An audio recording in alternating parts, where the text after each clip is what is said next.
Pour commencer avec toute mon année.com, je vais déjà entrer sur mon tableau de bord. Donc je vais cliquer sur compléter. Le code d'accès, c'est celui qui m'a été transmis dans l'email d'inscription. Donc coller, accéder à votre espace. Et je vois ici qu'il y a plusieurs options. La première chose à faire, c'est d'aller dans configurer votre journal. Ici, on retrouve des informations qu'on avait déjà entrées à l'inscription, donc on peut changer si on s'est trompé. Le numéro de téléphone, je ne pense pas que ce soit nécessaire de le communiquer. On va dans options, donc là il y a plusieurs nuances possibles et on peut désactiver certaines choses.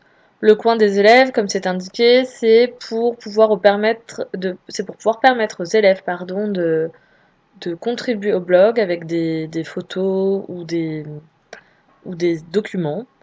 Le cahier de texte, c'est une option qui permet de publier un agenda, donc ça peut être intéressant pour les enseignants qui mettent les devoirs, ou bien pour pouvoir communiquer les grandes dates importantes, mais vous n'êtes pas obligé de le faire. La médiathèque, je vous conseille de l'activer, ça permettra de pouvoir accéder à toutes les photos et toutes les vidéos. Et contact par email, moi je vous conseille de le désactiver parce que les parents n'ont pas à nous contacter par email. En ce qui concerne les commentaires des familles, moi j'avais mis non tout simplement parce que ce qui avait été décidé pour blogueur. On peut mettre oui avec modération, ça permettra à l'enseignant de valider le commentaire avant qu'il soit publié, d'éviter des désagréments. Là c'est vous qui voyez. Ensuite, dans apparence, il y a plusieurs thèmes, il n'y en a pas énormément, on peut choisir. Il ne faut pas oublier de cliquer sur valider ce thème pour votre journal de bord, sinon ça n'aura aucun effet. Ensuite, votre établissement, ce sont les informations déjà entrées et des classes de découverte, tout simplement parce que on donne des nouvelles.com, c'est en lien avec toute mon année.com, du coup il faut un lien qui permette aux enseignants de créer 2 journaux de bord. Les autres choses à faire dès le départ, ça va être d'en compléter votre journal, ma classe, et ici on peut mettre le trombinoscope des élèves. Donc c'est-à-dire qu'on va pouvoir choisir les photos. Donc voilà. Ce qui est intéressant aussi, donc il faut bien cliquer sur démarrer l'envoi, hein, sinon ça ne se fait rien du tout. Ce qui va pouvoir être intéressant, c'est qu'on peut mettre le nom de l'élève, voilà, du buffet, hop, et hop.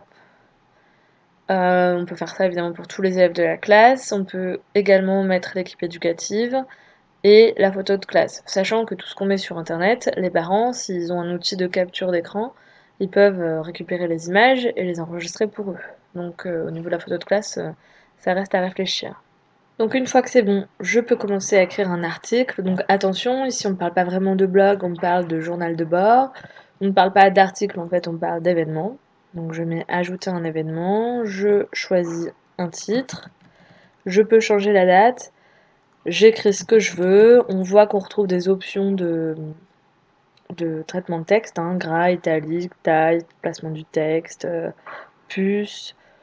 Correction orthographique, insertion de tableau. La petite image, attention, c'est pour insérer une image qu'on a récupérée d'internet, donc avec son lien.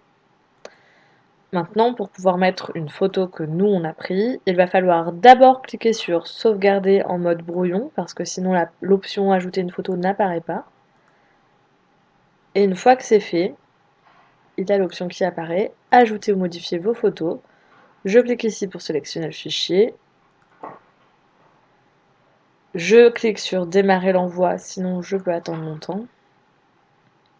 Je peux ici aussi changer son titre. Une fois que je suis satisfaite, je clique sur retour. Je publie, je sauvegarde et je publie. Et je peux vérifier ici hein, avec voir le journal. Je vérifie effectivement mon article. Voilà, il y a la photo en dessous. Donc, il n'est pas possible d'insérer les photos dans l'article. Elles seront forcément en dessous.